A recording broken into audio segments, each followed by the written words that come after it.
श्री सरस्वती मैया की जय, श्री कृष्णचंद्र भगवान की जय। आज हम चर्चा करेंगे भूकेंद्रीय अक्षांश क्या हैं और भौगोलिक अक्षांश क्या हैं, इस पर चर्चा करेंगे। पर प्रथम आपके कुछ प्रश्नों के उत्तर देना चाहता हूं। आप मुझे व्हाट्सएप पर सिखा देंगे क्या? तो भाइयों, मैं आपको एक एक व्यक्ति को, मान लो मेरे पास 50 फोन आए तो मैं 50 व्यक्तियों को रोज उनके ज्योतिषी समाधान करूं, तो क्या यह संभव है? सारा काम छोड़ के मैं इसमें बैठ जाऊं तो मेरे घर का खर्च कहां से चलेगा? और फिर आप फ्री में सलाह चाहते हैं, तो सब काम छोड़ के मैं व्हाट्सएप पर बैठे बैठे आपके प्रश्नों को टाइप करता रहूं और उत्तर देता रहूं। साहब मैं गरीब हूं, ये नहीं कर सकता हूं। तो भाइयों, आप गरीब हैं, मैं मान लेता हूं, परंतु क्या आप मेरे को भी गरीब बनाना चाहते हैं ताकि मैं भी इधर उधर हाथ फैला फैला कर अपना घर खर्च चलाऊं? क्या मैं आपके घर आऊं तो आप फ्री में सिखा देंगे? तो श्रीमान, आप घर आएंगे 200 किलोमीटर दूर से, तो आपको यहां रहना पड़ेगा, कमरे का किराया लगेगा 5,000 कमरे का किराया मान लो, 2 महीने रहते हो 10,000 रुपये। उसके बाद आपको भोजन भी करना पड़ेगा, और माना कमरा 2,000 में भी मिल जाता है, 2,000 का कमरा मान लो, और भोजन रोज का, और चाय नाश्ता आना जाना, वो सब खर्च करके आप यहाँ आके फ्री में सीखना चाहते हैं। न्यूनतम आपको 15 से 20,000 रुपये का खर्चा आएगा। 20 मत मान लो, 15 मान लो, 10 मान लो, तो भी आपको यहाँ रह के सीखना पड़ेगा। उसके बाद आप अपनी सुविधा से आके सीखना चाहते हैं, तो किसी व्यक्ति को सुविधा मिली जनवरी में, किसी को फरवरी में मिली, किसी को मार्च में मिली, किसी को अप्रैल मिली, तो मैं 12 महीने जो है आपको फ्री में लेके यहाँ मेरे घर बैठा रहूँगा। मेरे अन्य कार्य नहीं है क्या? जब मैं सिखा रहा हूं, 29 जनवरी 2021 से कक्षा चलने वाली हैं, उसमें आपको कह रहे हैं कि भाई ऑनलाइन आप सीख सकते हैं। उसमें स्टडी मटेरियल सहित 7100 रुपये हैं, 7,100। उसमें भी रात में 8:30 से 9:30 आपको वीडियो से सीखना है। यहाँ प्रत्यक्ष पढ़ाएंगे और वहाँ आपको ऑनलाइन दिखेगा। वो नहीं चाहते हैं आप बिना आपकी पुस्तक के जन्म पत्रिका निर्माण सिखा दो, निःशुल्क सिखा दो, हमें कुछ देना भी नहीं पड़े, हम आपके वहाँ सीख लेंगे, आपके घर ही रह लेंगे। तो भाइयों, मैं आपका खर्च भोजन का न रहने का न उठा के फिर आपको सिखाऊं, मुझे क्या लाभ है? और आप ऐसे दानवीर हैं तो आप ही दान किया करें, मैं नहीं कर सकता, क्योंकि मेरे पीछे भी परिवार है, और मेरे कहीं से फ्री में नहीं आ रहा है कि भाई आप लोगों को फ्री में पढ़ाओ और हम पैसे दे रहे हैं।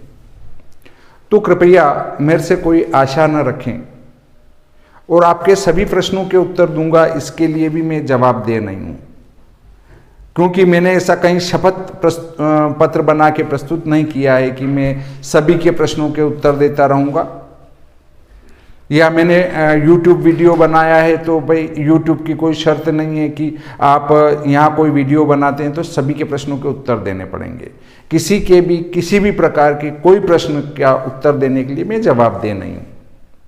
आपको ज्योतिष सीखना है तो ऑनलाइन सीखनी पड़ेगी। यदि यहाँ आके आप सीखना चाहते हैं तो 29 जनवरी से कक्षा चलेगी और रहना, खाना, सोना, चाय, नाश्ता आदि खर्चा आप अपना उठाएंगे, मेरे घर पढ़ने आएंगे, मैं भी सशुल्क ही पढ़ाऊंगा। आपको लगे कि नहीं मैं गलत हूं, मेरे से संपर्क कृपया न करें, क्योंकि मेरे पीछे परिवार जुड़ा है, मुझे उसका खर्च भी देखना है।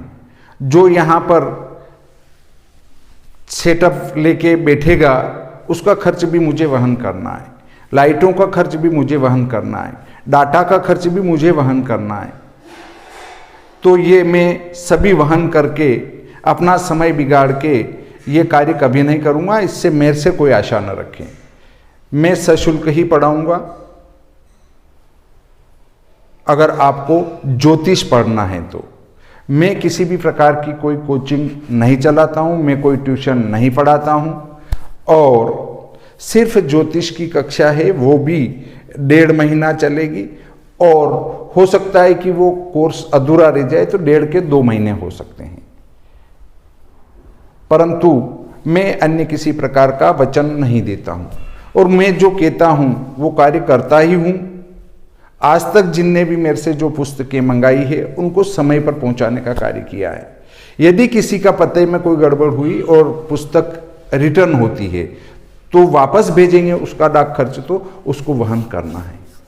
हम जैसे ही यहाँ से डाक रवाना करते हैं उसकी रसीद सामने वाले को भेज देते हैं, सब ये आपको भेज दी गई है डाक और ये इसका फोटो है।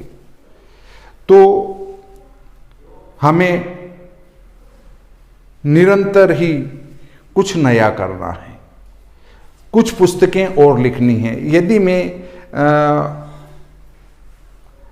सेवा कार्य ही करूं तो घर को भी देखने के चलना पड़ेगा। तो कृपया आप किसी भी प्रकार से मेरे से संपर्क न करें। सशुल्क पढ़ना है तो बिल्कुल आप संपर्क कर सकते हैं, निशुल्क कोई काम नहीं होगा। मैं निशुल्क कक्षा उज्जैन में चला के देख चुका हूं, उसका रिटर्न क्या है। निशुल्क पढ़ाने से छात्र मनोरंजन के लिए आते हैं। नीमच में भी मैंने निशुल्क कक्षा चलाई है, परंतु वे सभी केवल मज़ा आता है वहाँ तक आते हैं और मज़ा आना बंद और पढ़ना बंद, और निशुल्क वाले जब चाहें तब आना बंद कर देते हैं।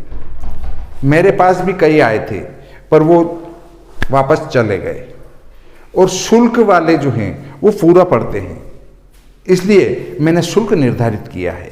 अब आते हैं मूल बिंदु पर। देखिए, भू केंद्रीय अक्षांश और भौगोलिक अक्षांश में क्या अंतर है। ये हमारा एक वृत्त है, पूर्णतया गोलाकार। अब इसमें केंद्र से जो कोण बनेगा वो समान बनेगा पूरे पर।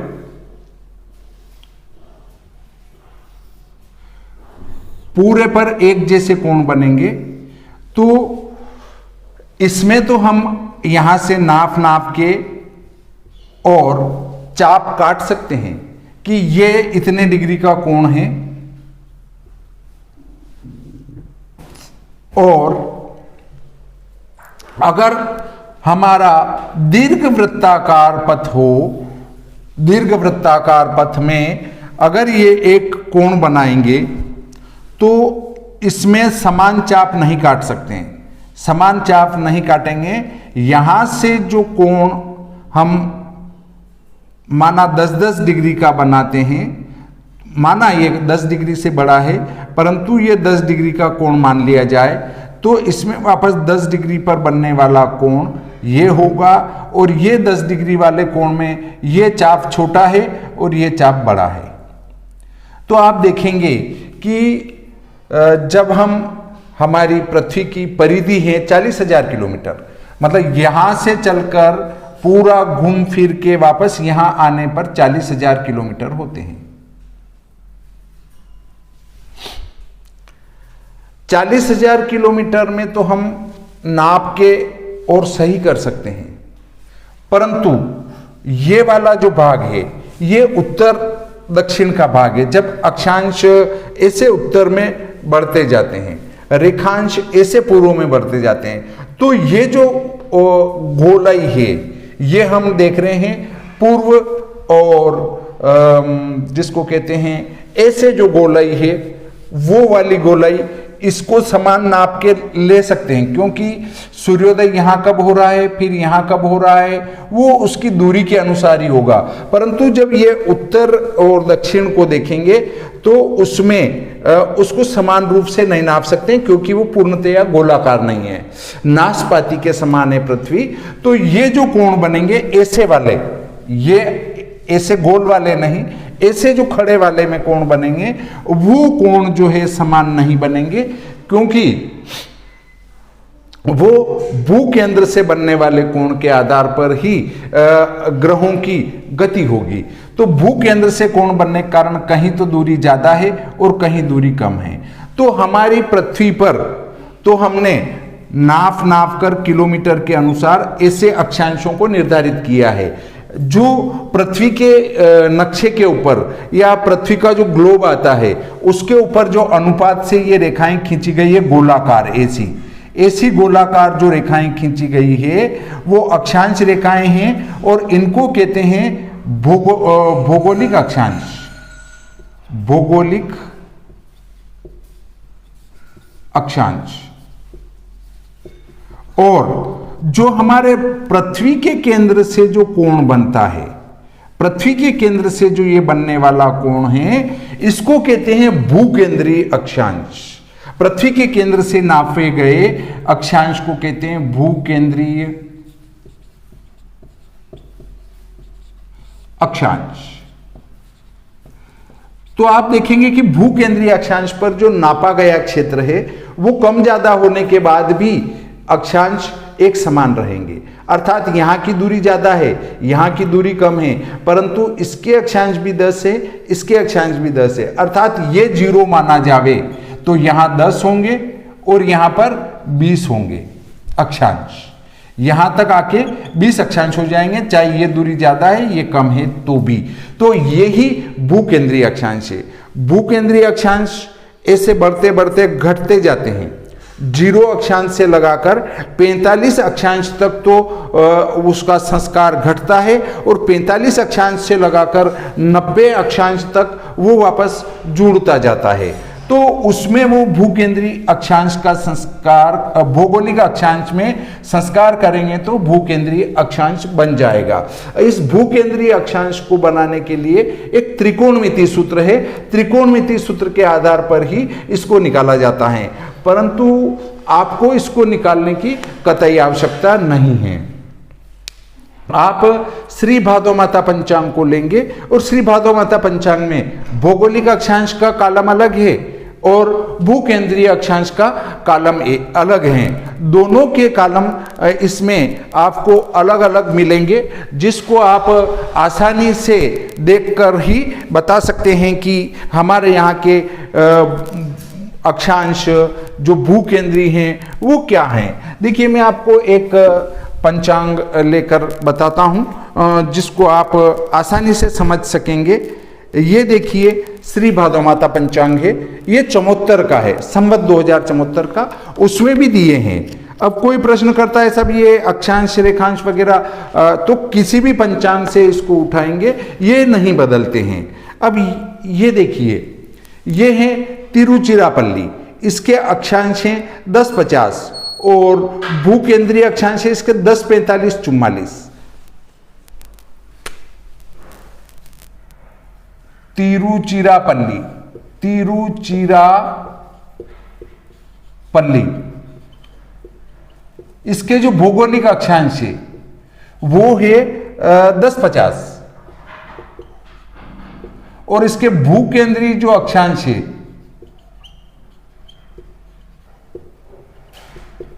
वो है 10-45-44, 10-45-44।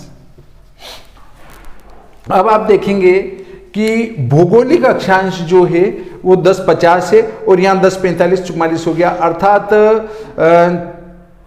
4 कला और 16 विकला, 4 कला 16 विकला का अंतर बैठता है। अर्थात मैंने कहा था ये घटते जाते हैं, तो देखिए यहाँ 50 है, यहाँ 45 है, घट गए हैं। तो ऐसे 0 से लगाकर हमारे 45 तक घटते जाएंगे और बाद में जोड़ते जाएंगे। तो देखिए आप किसी भी नगर का जो है अक्षांश इससे निकाल सकते हैं। मान लो तिरुचिरापल्ली की जगह ले लेते हैं हम, माना कोई अन्य एक नगर है, रामनगर मान लेते हैं, रामनगर है और रामनगर के अक्षांश भी 10-50 है और 10-50 है, तो आप इसमें भी वही संस्कार 10-45-44 ले लेंगे। या इसकी जगह माना कोई नगर आया अलग आ गया, जिसका नाम ले लेते हैं हम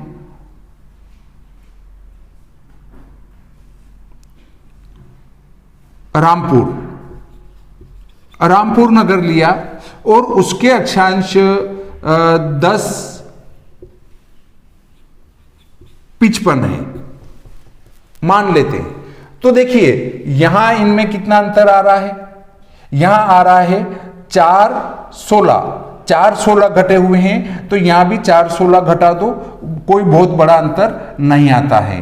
तो ये 44 हो जाएंगे और ये 50 हो जाएंगे। तो रामपुर के जो भूकेंद्रीय अक्षांश होंगे वो 10-50-44 होंगे।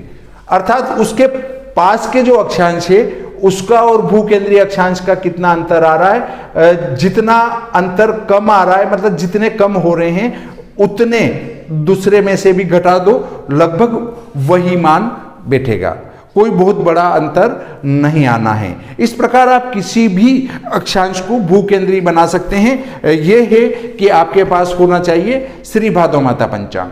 आप संवत 2078 का श्री भादो माता पंचांग मंगा सकते हैं, उसमें भी ये दिया गया है और उससे आप अपने नगर के भूकेंद्रीय अक्षांश ले सकते हैं।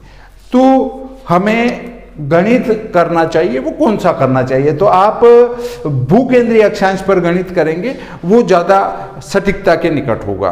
परंतु चूंकि बहुत अत्यल्प अंतर होने के कारण से उसको 4 कला 10 कला, उससे कोई इतना 4-5 कला 6 कला उसमें अंतर नहीं आता है, इसलिए हम भौगोलिक को ही ले लेते हैं। परंतु यदि आप चाहते हैं साहब मैं तो एकदम से सूक्ष्म गणित करूं, तो उसके लिए भूकेंद्रीय अक्षांश का उपयोग आप करें, तो वो ज़्यादा उपयुक्त और सटीक और सही रहेगा। यदि आप बिल्कुल सटीकता के नज़दीक जाना चाहते हैं तो ये गणित बहुत बढ़िया होती हैं।